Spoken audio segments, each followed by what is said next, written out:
অন্যান্য খবরের দিকে নজর রাখবো। বাঁকুড়ায় তৃণমূল কাউন্সিলরের স্বামী বাপি চক্রবর্তী গ্রেপ্তার। তোলাবাজির অভিযোগ তার বিরুদ্ধে। গ্রেপ্তার বাঁকুড়ার দাপটে তৃণমূল নেতা। ব্যবসায়ীর কাছ থেকে 2 লক্ষ টাকা আদায়ের অভিযোগ। তদন্তে বাঁকুড়া সদর থানার পুলিশ। আপনাদের জানিয়ে রাখবো, একাধিক জায়গায় আমরা যেমনটা দেখতে পাচ্ছি যে তৃণমূলের নেতা কর্মী তাদেরকে গ্রেপ্তার করা হচ্ছে। কোথাও তোলাবাজি, কোথাও দুর্নীতির অভিযোগ, এবং বাঁকুড়ায় গ্রেপ্তার বাপি চক্রবর্তী। আমাদের সঙ্গে টেলিফোন লাইনে রয়েছেন আমাদের প্রতিনিধি স্বরূপ গঙ্গোপাধ্যায়।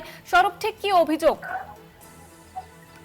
বাঁকুড়া শহরের বাঁকুড়ার 15 নম্বর ওয়ার্ডের তৃণমূল কাউন্সিলর পিঙ্কি চক্রবর্তীর স্বামী বাপি চক্রবর্তীর দাপটের তৃণমূল নেতা, এবং তার বিরুদ্ধে যে অভিযোগ, তোলাবাজির অভিযোগ, এক ব্যবসার কাছ থেকে মোটা টাকা তোলাবাজি নেওয়ার অভিযোগ, এবং যে অভিযোগ সামনে আসছে, এবং বছর 2023 সালে এই ঘটনা, এবং বারবার ধরে তাকে ফোন করে তার কাজ বন্ধ করে, তার কনস্ট্রাকশনের কাজ বন্ধ করে বারবার হুমকি দেওয়া হয় এবং পরবর্তীকালে টাকা নেওয়া হয়। এবং যেহেতু একটা ভয়ের পরিবেশ তৈরি হয়েছিল, এখন রাজ্যে পরিবর্তন হয়েছে, মানুষ এখন সেই সমস্ত বিষয়গুলোর অভিযোগ দায়ের করছেন।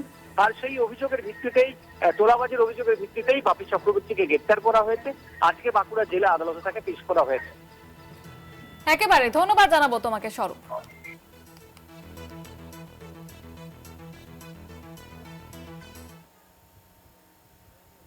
যে আমাকে দেখে খুশি হচ্ছে সেও রাধে রাধে। আর যারা একাধিক অভিযোগ আছে, যে তোলাবাজির অভিযোগ আছে আপনার নামে, যে আমাকে দেখে খুশি হচ্ছে সেও রাধে রাধে। আর যারা একাধিক অভিযোগ আছে, যে তোলাবাজির অভিযোগ আছে আপনার নামে, সব রাধে রাধে।